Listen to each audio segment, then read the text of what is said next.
কবর আখিরাতের প্রথম মঞ্জিল। উসমান বিন আফফান রাদিয়াল্লাহু তাআলা আনহু কবরের পাশে এত বেশি কাঁদতেন যে তার দাড়ি ভিজে যেত।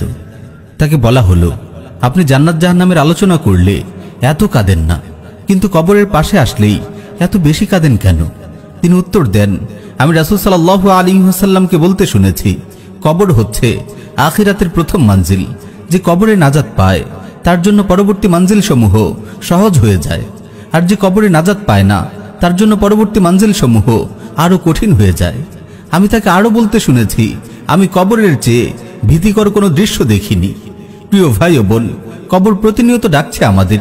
প্রতিটি মুহূর্তে আমরা নিজেদের অজান্তেই পায়ে পায়ে এগিয়ে যাচ্ছি কবরের দিকে, কিন্তু অন্ধকার কবরের জন্য আমাদের কি কোনো প্রস্তুতি আছে? সুনানে তিরমিজিতে এসেছে, সাইয়্যিদুনা আবু সাঈদ খুদরি রাদিয়াল্লাহু তাআলা আনহু বলেন, একদিন রাসূল সাল্লাল্লাহু আলাইহি ওয়াসাল্লাম জানাজার নামাজে এসে দেখলেন কিছু লোক হাসাহাসি করছে। তিনি বললেন, হে লোকেরা, তোমরা যদি জীবনের স্বাদ বিনষ্টকারী মৃত্যুকে বেশি মনে করতে তবে তোমরা এইভাবে হাসাহাসি করতে না। তোমরা জীবনের স্বাদ বিনষ্টকারী মৃত্যুকে খুব বেশি স্মরণ করো, কেননা কবর প্রতিদিন দুনিয়াবাসীকে সম্বোধন করে বলতে থাকে, আমি অপরিচিত ঘর, আমি একাকিত্বের ঘর, আমি মাটির ঘর, আমি পোকামাকড়ের ঘর। যখন কোনো মুমিন বান্দাকে দাফন করা হয় তখন কবর তাকে বলে, স্বাগতম তোমাকে।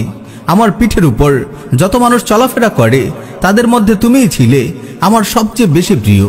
আজ যখন তুমি আমার তত্ত্বাবধানে এসেছো এবং তুমি আমারই হয়ে গেছো, তোমার সঙ্গে আমি কেমন সৌজন্যমূলক আচরণ করি তা অচিরেই তুমি দেখতে পাবে। এরপর দৃষ্টি যতদূর যায় ততদূর পর্যন্ত কবর তার জন্য বিস্তৃত হয়ে যায় এবং জান্নাতের দিকে তার একটি দরজা খুলে দেওয়া হয়। আর যখন কোনো কাফির বদকার বান্দাকে দাফন করা হয় তখন কবর তাকে বলে, আমার পিঠের উপর যারা বিচরণ করে তাদের মাঝে তুমিই ছিলে আমার কাছে সবচেয়ে বেশি ঘৃণ্য। আজ যখন তুমি আমার কবজায় এসেছো, আমার কাছে চলে এসেছো, তোমার সঙ্গে আমি কেমন আচরণ করি তা অচিরেই দেখতে পাবে। এই বলে কবর তাকে চাপ দেয়, এতে করে তার পাঁজরের হাড়গুলো একটি আরেকটির মধ্যে ঢুকে যায়। সাইয়্যিদুনা আবু সাঈদ খুদরি রাদিয়াল্লাহু তাআলা আনহু বলেন, এখানে এসে রাসূল সাল্লাল্লাহু আলাইহি ওয়াসাল্লাম তার এক হাতের আঙ্গুল আরেক হাতের আঙ্গুলে ঢুকিয়ে দেখালেন। এরপর বললেন, তার জন্য 70টি বিরাট বিরাট সাপ নিযুক্ত করে দেয়া হয়। এর একটিও যদি দুনিয়ায় নিঃশ্বাস ফেলে তবে দুনিয়া যতদিন বাকি থাকবে ততদিন পর্যন্ত আর তাতে কিছুই উৎপন্ন হবে না। কিয়ামতের দিন পর্যন্ত এই সাপগুলো তাকে দংশন করতে থাকবে। প্রিয় ভাই ও বোন, একটু খেয়াল করে দেখুন না, আমাদের চারপাশের কত মানুষ আমাদের চোখের সামনেই হারিয়ে গেছে। তারা বিরাট বিরাট বাড়ি নির্মাণ করেছিল, অঢেল সম্পদ সঞ্চয় করেছিল, ফুল ফলে ভরা বাগান করেছিল। এসব নিয়ে তারা প্রবঞ্চনার শিকার হয়েছিল। টাকা ও ক্ষমতার জোরে তারা কাউকেই পরোয়া করেনি। কিন্তু আজ তারা কোথায়?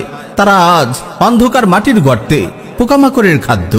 আমাদের সালাফগণ সবসময় কবরের কথা ভাবতেন, কারণ কবরের স্মরণ আমাদেরকে আখিরাতের কথা মনে করিয়ে দেয়, আল্লাহর সামনে দাঁড়ানোর কথা স্মরণ করিয়ে দেয়। সুফিয়ান সাওরী রাহিমাহুল্লাহ বলেন, যে ব্যক্তি অধিক হাড়ে কবরের কথা স্মরণ করে কবর তার জন্য জান্নাতের বাগান হবে। আর যে কবরের স্মরণ থেকে উদাসীন থাকে কবর তার জন্য জাহান্নামের গর্ত হবে। প্রিয় ভাই ও বোন, যে ব্যক্তি কবরের কথা স্মরণ করে, চোখের সামনে হারিয়ে যাওয়া মানুষদের নিয়ে ভাবে এবং নিজের আসন্ন পরিণতি নিয়ে চিন্তা করে, তার আমল করার তৌফিক লাভ হয়। সে যখন কল্পনা করে তার সুগঠিত কোমল শরীর একদিন কবরের অন্ধকার গর্তে নিক্ষিপ্ত হবে, তার শরীরে পচন ধরবে, তার অঙ্গ প্রত্যঙ্গের জোড়াগুলো খুলে যাবে, তখন সে অন্যের মৃত্যু দেখে নিজের মৃত্যু নিয়েই বেশি চিন্তা করবে। কবরের স্মরণ তার জীবনকে আখিরাতমুখী করে দেবে। আল্লাহ তাআলা আমাদের সবাইকে বেশি বেশি করে কবরের কথা স্মরণ করার তৌফিক দিন। আমিন ইয়া রাব্বাল আলামিন।